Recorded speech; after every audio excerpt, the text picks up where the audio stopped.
Naku guys, ilang beses talaga natin ito nagagawa at talaga namang hindi kayo mapapahiya.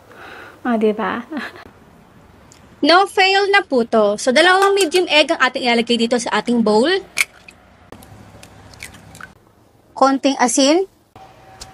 1/4 cup ng mantika. At bago natin ilagay yung ating next ingredients, ay haluin lang muna natin ito. Hahaluin. Next, ilalagay na natin dito yung ating kakanggata. 2 cups. 1.5 cup ng white sugar. Haluin natin ulit ito hanggang sa medyo natunaw na yung ating asukal.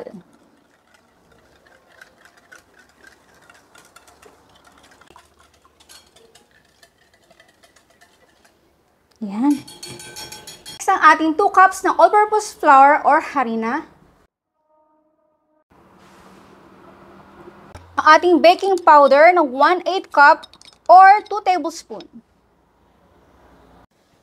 So, haluin lang natin ito at huwag kayong mag-alala kung ito ay magkakaroon ng mga lumps or buo-buong harina, okay lang yun dahil sasalain pa naman natin ito mamaya.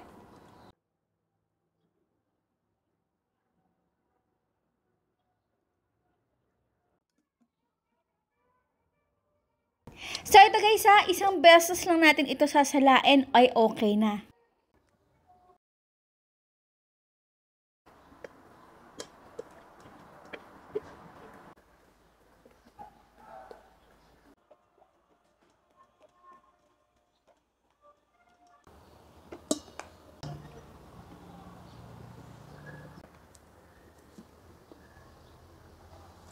So ngayon ay itatabi lang muna natin ito at habang ito ay pinagpapahinga, nag-i-steam na nga pala ako over high heat at habang tayo nag-iintay din, ay mag-i-slice tayo ng ating cheese.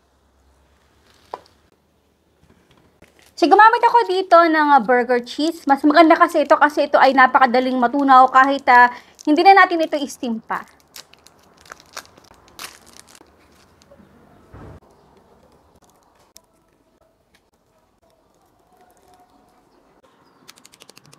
Meron tayo ditong isang itlog na maalat. Mas madali itong parang para matanggal yung pinakabalat nito.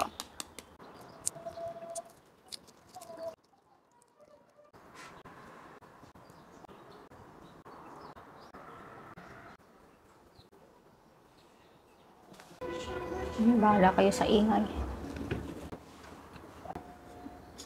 Meron ako dito nga mga large size ng puto mold at napakaganyan to dito at kahit hindi na natin ito lagyan ng liners, okay na naman din yun. Basta buwibisi ka lang natin ng ating mantika.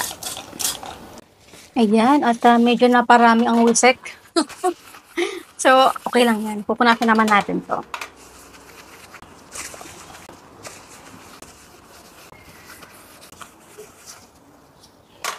So, naglagay lang ako dito ng mga kalahati ng ating puto mold kasi nga medyo malaki ito.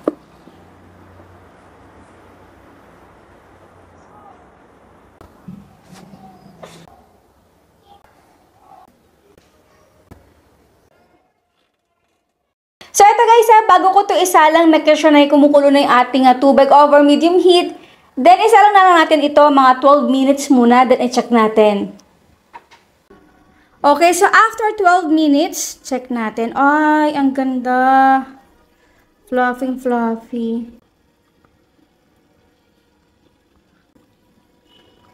Okay na to.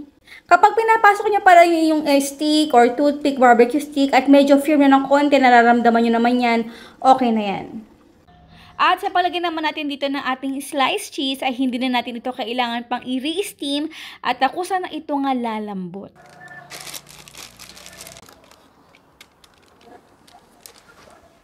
At para nga pala sa ating pangalawang batch ay mas minabuti ko talaga at para madaling trabaho na rin na gumamit ako dito ng mas malaking puto mold.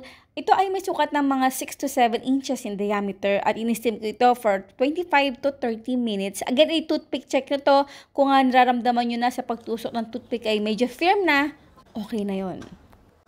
Again, habang mainit pa ay ilalagay ko na rito yung ating sliced cheese. Make sure na syempre malinis yung ating kamay.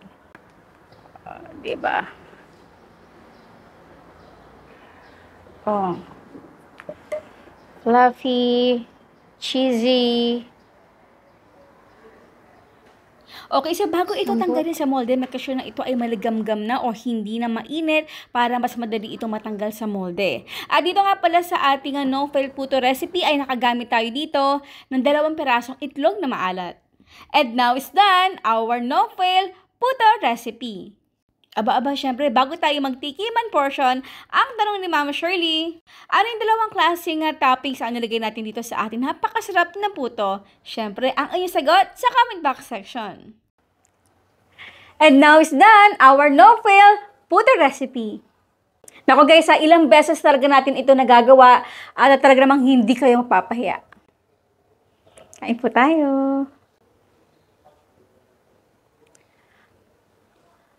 Wow.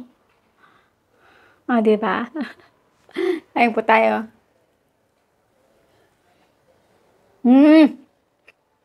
The best. Yeah. Kahit walang dinuguan, kahit ito lang at kape, solve na ang ating merienda. Sarap.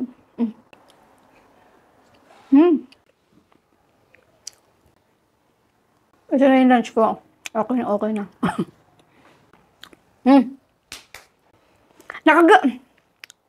Nakagawa nga pa tayo ng 6 pieces ng large size mold at isang ganitong malaking molde na puto. Ito ay may sukat. Hindi ko alam yung sukat. Ito ay may sukat na siguro mga 6 to 7 inches in diameter. So, ayan po guys. Maraming pasalamat sa inyo lahat ng ating outro. Keep safe, be healthy, and be happy, and Happy New Year! Bye!